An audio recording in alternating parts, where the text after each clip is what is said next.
Welcome to P. Agarwal editorial. So, the first article that we are going to discuss today is An Angel's Pause in an AI shaped world. तो basically angels pause क्या है, जैसे कि 19th century Britain में क्या हुआ, जब factories और इंडस्ट्रियल ग्रोथ बहुत ज़्यादा एकदम रैपिडली हो रही थी, तो जो ऑर्डिनरी लोग हैं उनकी वेजेस स्टेगनेंट थी, फूड एक्सपेंसिव होता जा रहा था, इनइक्वालिटी बढ़ती जा रही थी। पर लेकिन डिकेड्स लेटर ऐसा हुआ कि जो लिविंग स्टैंडर्ड्स है वो लोगों के तब इम्प्रूव हुए। तो लेसन क्या था यहाँ से कि जो प्रोडक्टिविटी गेन्स हैं वो ज़रूरी नहीं है कि लोगों की लाइफ जो है वो ओवरऑल बेटर करें इमीडिएटली सबके लिए। AI and the modern Engels pause. तो अभी आजकल क्या हो रहा है कि कहने की बातें हैं, लोग वार्न करते हैं जो एनालिस्ट हैं कि AI हो सकता है कुछ लोगों को रिच बना दे और बाकी के हो सकता है लोग गरीब होते जाएं। तो करंट स्टडीज़ क्या शो करती हैं कि जो यंग वर्कर्स हैं वो सबसे ज़्यादा वल्नरेबल हैं AI जॉब शिफ्ट्स के लिए। कंपनीज थाउजेंड्स ऑफ लोगों को मतलब ऐसे निकाल देती हैं, ले ऑफ्स कर रही हैं, रिप्लेस कर रही हैं उन्हें AI के साथ उनकी जॉब्स को।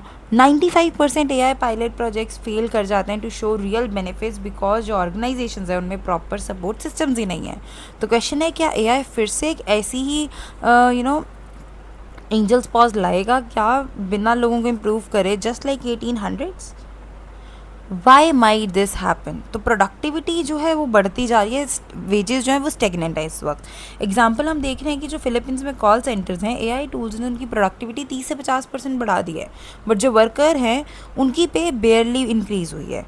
मीनवाइल जो इन्फ्लेशन है वो वर्कर्स के लिए और लाइफ उनको वर्स कर रही है।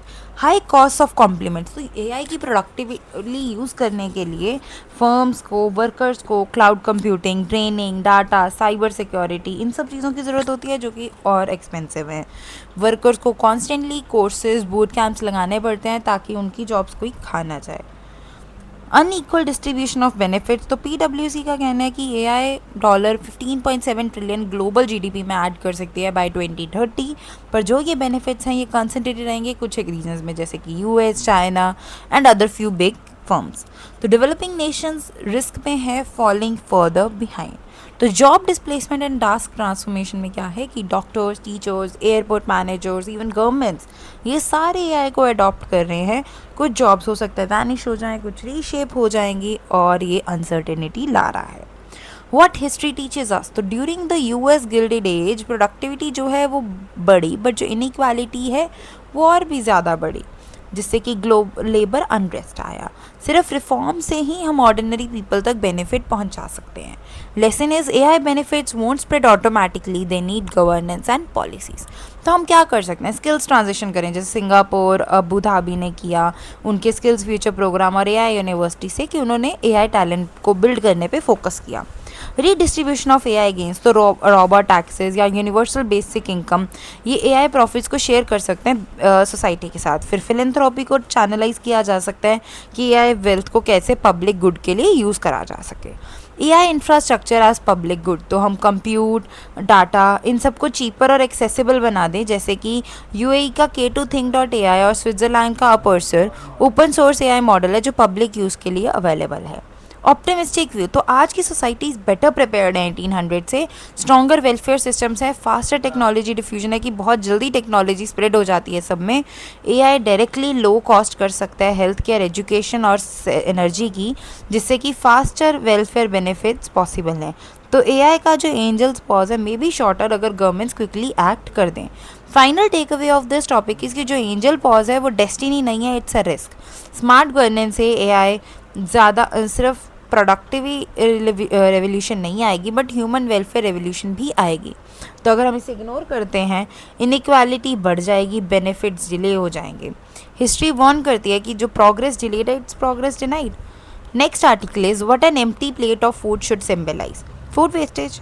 तो ग्लोबल फूड वेस्ट क्राइसिस में क्या है कि 1/3 ऑफ जो ऑल प्रोड्यूस हम करते हैं फूड, वो वर्ल्ड वाइड लॉस्ट होता है या वेस्ट किया जाता है। तो ये सिर्फ फूड के बारे में नहीं है, उस फूड को बनाने में कितने minerals, water, energy, labour, money सब लगा, उन सब की भी वेस्टेज है ये। वो चीज़ें कहीं और वो रिसोर्सेज यूज़ हो सकते थे जो चीज़ें ना वेस्ट हों और डेवलपमेंट में हेल्प करें। सेम टाइम पे मिलियंस ऑफ लोग जो हैं वो हंगरी जाते हैं, या क्लाइमेट चेंज इसको और भी ख़राब कर देता है।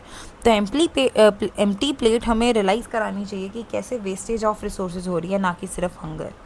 इंडियाज़ फूड लॉस प्रॉब्लम, तो इंडिया लीडिंग प्रोड्यूसर होने के बावजूद भी सफ़र कर रहा है ह्यूज पोस्ट हार्वेस्ट लॉसेस से। एनुअल लॉसेस हमारे ऑलमोस्ट 1.5 ट्रिलियन रुपीज़ हैं। क्रॉप्स से, फ्रूट्स और वेजिटेबल से 10 to 15% लॉस, पैडी से 4.8% और वीट से 4.2% लॉस हो रहा है। इसका मतलब millions of tons of food जो है वो हर साल वेस्ट हो रहा है। फार्मर्स कम कमा पा रहे हैं, फूड अवेलेबिलिटी कम हो रही है और एनवायरनमेंट सफ़र कर रहा है। Food lost and climate change, तो फूड लॉस्ट ये क्लाइमेट प्रॉब्लम भी है। कैसे? जो राइस और पैडी है उससे स्मॉल लॉसेस हो रहे हैं, 10 million turns CO2 emissions annually. पर टोटल लॉसेस क्या है? 30 क्रॉप्स और लाइफ स्टॉक को इंक्लूड करके 33 million tonne CO2 which is equal to emissions every year. India में ही अगर देखें तो ज़्यादातर लॉसेस जो हैपन हो रहे हैं वो चेन में बहुत जल्दी हो जाते हैं, जैसे हार्वेस्टिंग के टाइम, फिर स्टोरेज या ट्रांसपोर्टेशन के टाइम। ज़रूरी नहीं है कि सारे कंज्यूमर लेवल पे ही हो रहे हैं। वीकर इंफ्रास्ट्रक्चर और फ्रेगमेंटेड सप्लाई चेन्स इनका कारण है कि हाई फूड और क्लाइमेट कॉस्ट में हमें प्रॉब्लम आ रही है। सॉल्यूशंस क्या किया जा सकता है? बेटर इंफ्रास्ट्रक्चर कर दें हम, कोल्ड चेन्स स्ट्रॉन्गर बनाएं, गवर्नमेंट स्कीम्स जो हैं जैसे PM कृषि सिंचाई योजना, जिसमें ऑलरेडी मॉडर्नाइज्ड लॉजिस्टिक्स यूज़ हो रहे हैं। अफोर्डेबल टेक्नोलॉजीज़ फॉर फार्मर्स, तो हम solar cold storage, low cost cooling chambers, crate, silos ये सब बनाएं। Digital tools, IoT sensors, AI forecasting, इनको यूज़ करें और रिड्यूसेस ट्रैक करें लॉसेस को और उनको रिड्यूस करने में कोशिश करें। FAO का जो फूड लॉस ऐप है जो 2023 में लॉन्च हुआ, वो ऑलरेडी 30+ कंट्रीज़ में यूज़ हो रहा है। Circular economy and food waste use, अब क्या है कि जो सरप्लस फूड है उसके फूड बैंक्स या कम्युनिटी किचन्स बनाए जा सकते हैं। फिर अनअवॉइडेबल वेस्ट को हम कंपोस्ट, एनिमल फीड या बायो एनर्जी में यूज़ कर सकते हैं। पॉलिसीज़ की क्या ज़रूरत है कि सब्सिडीज़ लाएं, लो interest loans, credit support. The next is shared responsibility, तो गवर्नमेंट का क्या काम होगा कि वो इंटीग्रेट करे फूड लॉस को क्लाइमेट पॉलिसीज़ के साथ, इन्वेस्ट करें इंफ्रास्ट्रक्चर में। फिर बिजनेसेस सर्कुलर मॉडल्स अडॉप्ट कर सकते हैं और वेस्टेज को कम कर सकते हैं सप्लाई चेन्स में। सिविल सोसाइटी और अकेडमिशिया क्या कर सकती है कि अवेयरनेस रिसर्च प्रोग्राम्स को बनाए, फार्मर्स को ट्रेन करें, कंज्यूमर्स खुद फूड वेस्ट करना कम करें और फूड डिस्ट्रीब्यूशन को सपोर्ट करें। सो टेक अवे इसके जो international day of awareness of food lost and waste highlight करता है इस क्राइसिस को। Saving food is saving climate, resources, farmers, incomes and people's life. An empty plate should meal a meal eaten, not food wasted. तो crux क्या है कि India losses huge amounts of food after harvest, जिससे कि farmers hurt होते हैं, supply chain और climate.